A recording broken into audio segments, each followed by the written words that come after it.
Après avoir dévoilé au début du mois de mars les 62 concurrents invités, l'Automobile Club de l'Ouest, organisateur de l'épreuve, a publié l'identité des 186 pilotes annoncés au départ. À 2 semaines du début des hostilités, regardons de plus près en détail cette grille des 24 heures du Mans. À moins de changements de dernière minute, les équipages sont donc bouclés dans les 3 catégories et les dernières incertitudes qui pouvaient persister sont levées. En hypercar, la lutte pour la victoire finale au classement général opposera 8 constructeurs avec un avantage numérique allant à Cadillac et Porsche, les 2 marques engageant chacune 4 prototypes LMDH. Dans cette catégorie, on dénombre pas moins de 15 pilotes déjà vainqueurs des 24 heures du Mans, à commencer par les tenants du titre de la Ferrari numéro 50, Antonio Focco, Niklas Nielsen et Miguel Molina, mais aussi la numéro 51 qui a gagné en 2023. D'autres vainqueurs des 24 heures sont aussi présents en hypercar, en la présence de Sébastien Buemi chez Toyota ou alors Earl Bamber chez Cadillac. Chez Cadillac d'ailleurs, Sébastien Bourdet participera pour la 19e fois aux 24 heures du Mans. Le Manceau espère enfin décrocher une victoire tant attendue. Il sera épaulé par l'ancien champion de Formule 1 2009, Jenson Button.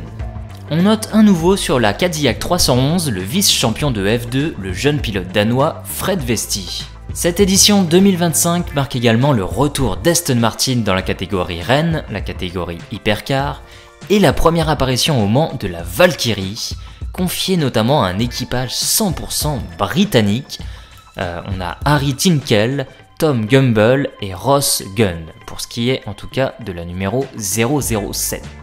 Les marques qui ne seront pas au Mans en revanche cette année en hypercar par rapport à 2024, c'est bel et bien Lamborghini.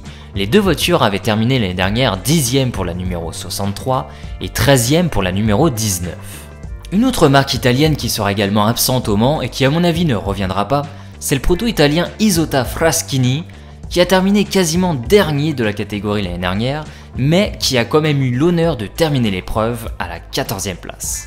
Du côté des grands noms forcément attendus par le public, on peut rappeler la présence de Jenson Button donc chez Cadillac, champion du monde de Formule 1 en 2009, ou de Kevin Magnussen reconverti cette année en endurance chez BMW en hypercar.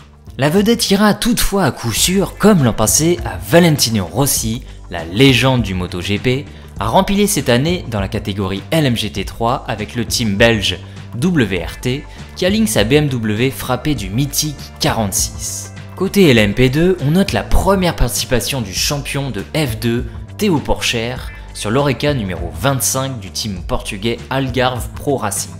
Un pilote que j'apprécie particulièrement, c'est le sympathique français François Perraudot, qui participe là à sa 14e participation dans la Sarthe.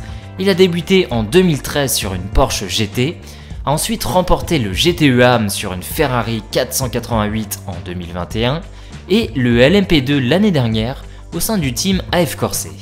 Un autre français, Patrick Pilet, remplira lui pour une 18e participation dans la Sarthe, lui qui a débuté chez Porsche en 2009. Sur l'ensemble du plateau, on note la présence au départ de 5 femmes, en premier lieu grâce au trio des Iron Dames. Michel Gating, Raël Frey accueille cette année Célia Martin, à leur côté au volant de la Porsche 911 GT3R. Lilou Wadou fait son retour dans la Sarthe dans la Ferrari 296 LMGT3 de l'équipe Richard Mille AF Corse, tandis que Jamie Chadwick sera engagée elle en LMP2 avec Idexport dont le programme fait office d'éclaireur avant l'arrivée de Genesis, donc Hyundai, en hypercar l'année prochaine. Elle partagera d'ailleurs le baquet avec un triple vainqueur des 24 heures du Mans en la personne d'André Lauterer. Le fils du grand Rubens Barrichello, Eduardo Barrichello, participera pour la première fois aux 24 heures du Mans sur une Aston Martin, la numéro 10. L'Autrichien Richard Lietz continuera pour la 19e année d'affilée depuis 2007 de participer au Mans sur une Porsche dans la catégorie GT. Le doyen cette année sera encore le Suisse Thomas Flor qui participe pour la 9e fois cette année dans la Sarthe, toujours au sein d'une Ferrari de sa propre compagnie VistaJet.